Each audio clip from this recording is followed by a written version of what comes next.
Hello, my name is Dr. Roberto Lewis-Fernández, and I am a professor of clinical psychiatry here at Columbia University and the director of the New York State Center of Excellence for Cultural Competence at New York State Psychiatric Institute. I was the principal investigator for the study that produced the Cultural Formulation Interview and the chair of the cross-cultural issues subgroup for DSM-5.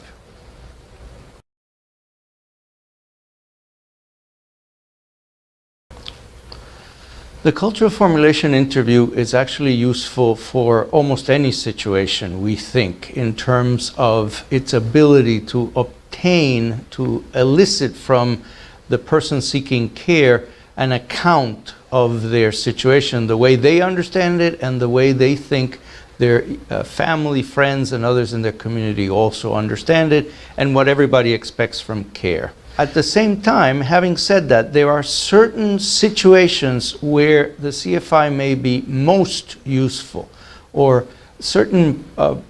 problems in the relationship that may be addressed by the CFI. And by that I mean that there are certain presentations of psychiatric conditions that are harder, if you will, to diagnose without access to information on the context, including all the cultural aspects that come to shape the person's presentation and understanding of the illness and the situation in terms of care. And one of the main disorders this comes up with for a lot is the disorder, any of the psychotic disorders. Schizophrenia, schizoaffective disorder, psychotic presentations of affective conditions. Their research has shown that the outline for cultural formulation on which the CFI is based was instrumental in helping clinicians distinguish between a condition that was truly psychotic and a condition that resembled psychosis, but it did so mostly because the clinician was unfamiliar with the way the patient expressed the condition or the particular symptoms involved. And so sometimes it's because there were traumatic elements involved that were associated with dissociative presentations, and therefore what was a dissociative symptom of, for example, recalling visual or auditory experiences during the trauma was misinterpreted by the clinician as a psychotic condition. So any number of presentations that for the clinician may be hard to understand, sometimes there's a temptation to label them as psychosis, particularly if there are ideational components, ideas expressed that sound delusional. For example, many people around the world express their distress using idioms of witchcraft or sorcery or influence from afar or fate, or any number of other interpretations, other ways of understanding the condition that could be labeled psychotic if the clinician didn't understand that this was a common expression in the culture the person, or cultures the person came from. It's obviously always possible for somebody who is psychotic to use the language of the group, of the culture, in order to express their psychosis. But it's much harder to detect the line between psychosis and non-psychosis when you're unfamiliar with the usual ways of expressing distress and the normal ideas about spiritual and other kinds of influences that exist in a society. Another group of conditions that is very hard to diagnose without a good understanding of the culture, the nuances of the way people behave in a particular setting and society and so on, and class and gender and age group and so on, are the disorders that have to do with personality, the personality disorders. These are famously hard to diagnose cross-culturally. They're easily missed. Often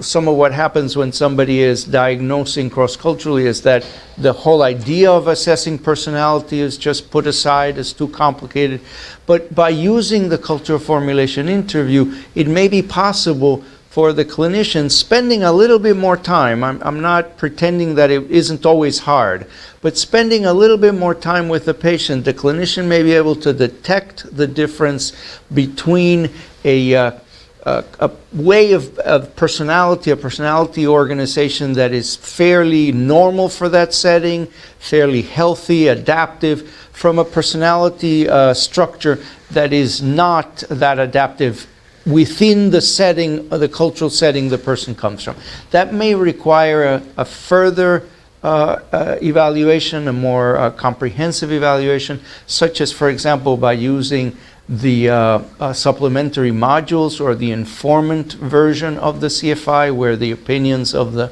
relatives or other important people in the person's life are included in the assessment. But it is possible, by obtaining more information on the person's views and a greater understanding of the cultural context, to arrive at some approximation of a personality disorder assessment, even if a great assessment would require either strong familiarity with the culture or the use of cultural brokers or of other resources for figuring out when the person's personality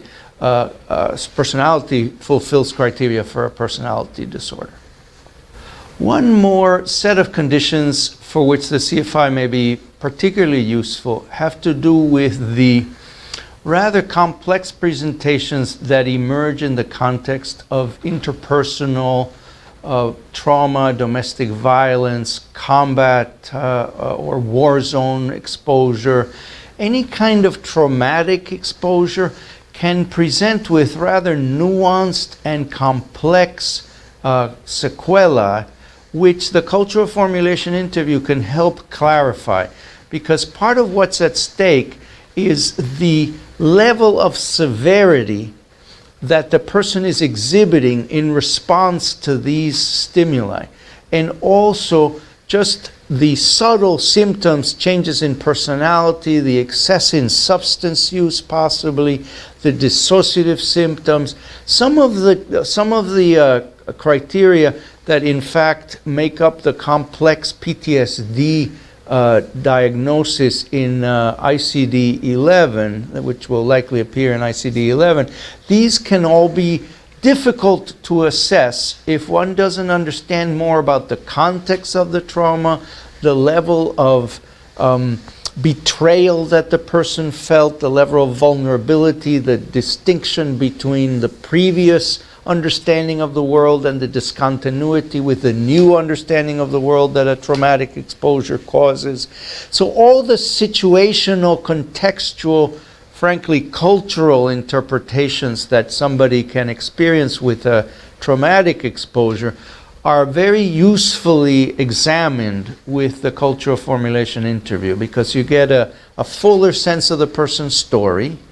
The CFI is not the only way to do this, but it's a good way, in my opinion, to do it. You get a fuller sense of the person's story, as well as some idea about the reactions of the individual social network and community in general to the traumas involved, the exposures, as well as the person's reactions. So anything related to trauma, which is notoriously sometimes difficult to tease out,